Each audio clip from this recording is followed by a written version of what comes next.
Hey, today I'm gonna take all that wood and hopefully turn it into some furniture that will maybe sell. Let's find out.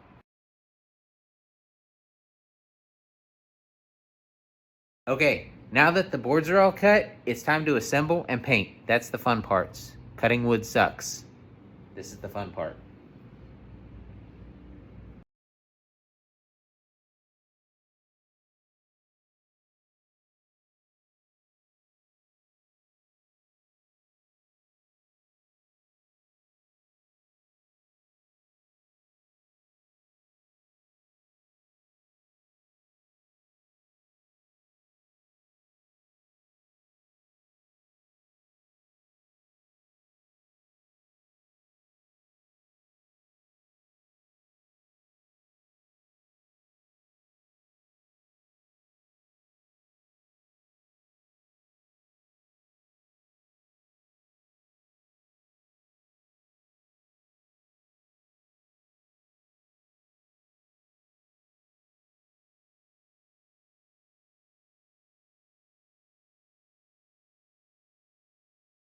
Well, there you have it. Turned a bunch of junk wood into a table that hopefully sells. And if it doesn't, then it's mine, and that's okay too.